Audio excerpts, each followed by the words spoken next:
दलित नेता को बड़ी उम्मीद दे गया यूपी उपचुनाव। 8 सीटों पर हारकर भी जीत गए चंद्रशेखर आजाद। क्या आजाद समाज पार्टी को मिलेगा आजम खां का साथ? डेडली हो सकती है आजम खां और चंद्रशेखर आजाद की सियासी जोड़ी। एक समय ऐसा था जब देश के सबसे बड़े सूबे यानी उत्तर प्रदेश में बहुजन समाज पार्टी की तूती बोला करती थी, लेकिन जैसे जैसे समय बीतता गया राजनीतिक समीकरण भी बसपा के विपरीत होते चले गए।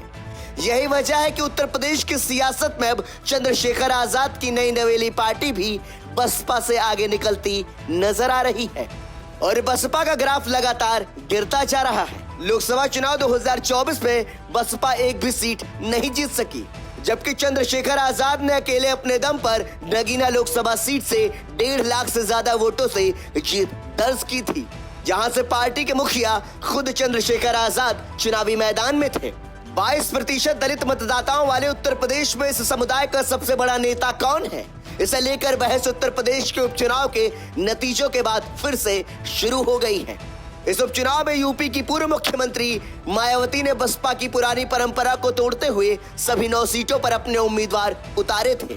उत्तर भारत की दलित राजनीति में तेजी से कदम बढ़ा रहे नगीना के सांसद चंद्रशेखर आजाद ने भी 9 में से 8 सीटों पर अपनी पार्टी के प्रत्याशियों को चुनाव लड़ाया था। हालांकि उत्तर प्रदेश में 9 सीटों के लिए हुए उपचुनाव में राज्य में सरकार चला रही भारतीय जनता पार्टी का प्रदर्शन शानदार रहा।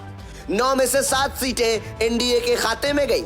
इनमें से 6 सीटों पर बीजेपी ने जीत हासिल की और 1 सीट पर राष्ट्रीय लोकदल ने जीत दर्ज की, जबकि 2 सीट करहल और सीसामऊ पर समाजवादी पार्टी को जीत मिली है। खैर, अब जब बात बहुजन समाज पार्टी और आजाद समाज पार्टी कांशीराम की हो रही है, तो आइए उन दोनों पार्टियों के इतिहास पर एक नजर डालते हैं। मायावती को राजनीति में कांशीराम ने बढ़ाया। बहुजन समाज पार्टी का गठन साल 1984 में कांशीराम ने किया था।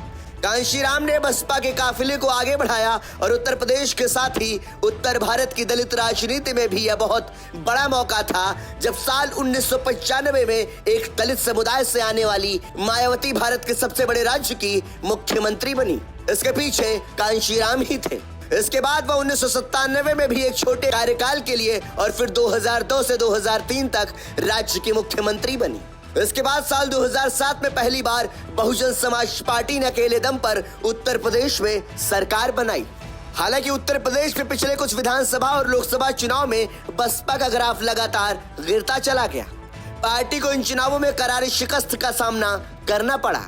साल 2019 के लोकसभा चुनाव में बसपा को सपा और रालोद के साथ गठबंधन में रहते हुए 10 सीटों पर जीत मिली थी, लेकिन मायावती ने इस गठबंधन से बाहर निकलने के बाद 2024 के लोकसभा चुनाव में उनका आंकड़ा 0 रह गया और 2022 के विधानसभा चुनाव में भी बसपा को सिर्फ 1 सीट पर ही जीत मिली।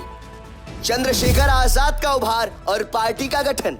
चंद्रशेखर आजाद ने साल 2015 में भीम आर्मी का गठन किया था। हालांकि चंद्रशेखर साल 2017 में तब पहली बार सुर्खियों में आए जब उन्हें सहारनपुर जिले के शब्बीरपुर गांव में हुई जातीय संघर्ष की घटनाओं को लेकर गिरफ्तार किया गया था। तब उत्तर प्रदेश में बीजेपी सरकार द्वारा उनके खिलाफ राष्ट्रीय सुरक्षा कानून यानी एनएसए लगाया गया था। इस घटना के बाद जब चंद्रशेखर जेल से बाहर आए तो दलित युवाओं में वो लोकप्रिय हो गए। इसके बाद से चंद्रशेखर आजाद दलित समाज के लिए सड़कों पर संघर्ष करते लगातार देखे गए। इस दौरान कई बार उनकी गिरफ्तारी भी हुई, लेकिन चंद्रशेखर आजाद ने लड़ाई जारी रखी। यही वजह रही कि जब लोकसभा चुनाव में चंद्रशेखर आजाद नगीना लोकसभा से चुनावी मैदान में उतरे तो उन्हें जनता का भरपूर समर्थन मिला और 1.5 लाख वोटों से चुनाव जीतने में कामयाब रहे। सांसद चंद्रशेखर आजाद ने पिछले कुछ ही सालों में सोशल मीडिया से लेकर सड़क तक जबरदस्त लोकप्रियता हासिल की है। चंद्रशेखर आजाद ने बहुजन राजनीति के रास्ते पर चलते हुए लगातार अपने सियासी जनाधार को बढ़ाने की कोशिश की है और साल 2022 में उन्होंने आजाद समाज पार्टी कांशीराम की स्थापना की। आपको बता दें कि बसपा के संस्थापक कांशीराम को अपना आदर्श मानने वाले चंद्रशेखर ने 2024 के लोकसभा चुनाव में पश्चिमी उत्तर प्रदेश की नगीना लोकसभा सीट से बड़ी जीत दर्ज कर राजनीतिक विश्लेषकों को हैरान कर दिया था। इस चुनाव में चंद्रशेखर आजाद को 1.5 लाख से ज्यादा वोटों से जीत मिली थी। इस जीत के बाद से ही चंद्रशेखर आजाद की पार्टी के कार्यकर्ताओं के हौसले बुलंद हैं। आपको बता दें कि चंद्रशेखर ने हाल ही में हरियाणा का विधानसभा चुनाव जननायक जनता पार्टी के साथ गठबंधन कर लड़ा था। इससे पहले उनकी पार्टी ने मध्य प्रदेश और राजस्थान में भी विधानसभा का चुनाव लड़ा था। दरअसल उत्तर प्रदेश में दलित मतदाताओं की संख्या 22% के आसपास है, जिसमें लगभग 12% जाटव हैं। चंद्रशेखर आजाद और मायावती दोनों ही इसी समुदाय से आते हैं। बसपा दलित मतों के अलावा सर्व समाज की राजनीति भी करती है। बसपा ने 2007 में सोशल इंजीनियरिंग के दम पर उत्तर प्रदेश में अपनी सरकार बनाई थी, जबकि चंद्रशेखर ने मूल रूप से दलित, आदिवासी, पिछड़ा, अल्पसंख्यक, जिसे बहुजन राजनीति कहा जाता है, उसे अपना आधार बनाया है। वहीं बसपा 4 दशक से राजनीति कर रही है, जबकि आजाद समाज पार्टी को बने अभी 3 साल भी पूरे नहीं हुए हैं। चंद्रशेखर आजाद की अगुवाई में इस पार्टी ने उत्तर प्रदेश में तेजी से अपनी पहचान बनाई है। चंद्रशेखर ने उत्तर प्रदेश से बाहर निकलकर दूसरे राजनीतिक दलों के साथ गठबंधन कर अन्य राज्यों में भी चुनाव लड़ा और इस तरह से अपनी पार्टी को लोगों के बीच पहुंचाने की पुरजोर कोशिश की है। 2 सीटों पर बसपा को छोड़ा पीछे। उपचुनाव के नतीजों में मीरापुर और कुंदरकी विधानसभा सीट पर आजाद समाज पार्टी को अच्छे खासे वोट मिले और इस पार्टी ने इन दोनों सीटों पर बहुजन समाज पार्टी को काफी पीछे छोड़ दिया। इससे ये कहा जा सकता है कि उपचुनाव के नतीजे बीएसपी के लिए खतरे की घंटी हैं और दलित मतों के साथ ही बहुजन राजनीति में भी चंद्रशेखर आजाद मायावती के लिए बड़ी चुनौती पेश करते नजर आ रहे हैं। साल 2027 के विधानसभा चुनाव के लिए चंद्रशेखर आजाद अपनी पार्टी को तैयार कर रहे हैं, जबकि बसपा लगातार मिल रही हार से उबर नहीं पा रही है। हारकर भी जीत गए चंद्रशेखर आजाद। दरअसल उत्तर प्रदेश की 9 विधानसभा सीटों पर हुए उपचुनाव के नतीजों में चंद्रशेखर आजाद की आजाद समाज पार्टी भले ही कोई सीट ना जीत सकी हो, लेकिन पार्टी प्रत्याशियों का प्रदर्शन बेहतर रहा। उपचुनाव में आजाद समाज पार्टी ने 9 में से 8 सीटों पर प्रत्याशी उतारे थे। इन 8 सीटों में से 5 सीटों पर आजाद समाज पार्टी के प्रत्याशी चौथे नंबर पर रहे, जबकि कुंदरकी और मीरापुर 2 ऐसी सीटें हैं जहां पार्टी के प्रत्याशी तीसरे नंबर पर रहे। इन दोनों सीटों पर बसपा 5वें स्थान पर खिसक गई। कुंदरकी सीट पर आजाद समाज पार्टी के प्रत्याशी चांद बाबू को 13,896 वोट मिले, जबकि बसपा को यहां महज 1,057 वोट ही मिल सके। यहां चौथे नंबर पर ओवैसी की पार्टी AIMIM रही। इसी तरह मीरापुर सीट पर आजाद समाज पार्टी के प्रत्याशी शाहिद हुसैन को 22,661 वोट मिले और वह तीसरे नंबर पर रहे। इस सीट पर बसपा प्रत्याशी शाह नजर को मात्र 3,248 वोट मिल सके और वो 5वें नंबर पर रहे। मीरापुर में भी ओवैसी की पार्टी के प्रत्याशी मोहम्मद अरशद 18,000 से ज्यादा वोट लेकर चौथे स्थान पर रहे। हार के बाद भी हो रही चर्चा। इसके अलावा खैर, करहल, फूलपुर, कटेहरी और मछुआ सीटों पर पार्टी के प्रत्याशी चौथे नंबर पर रहे।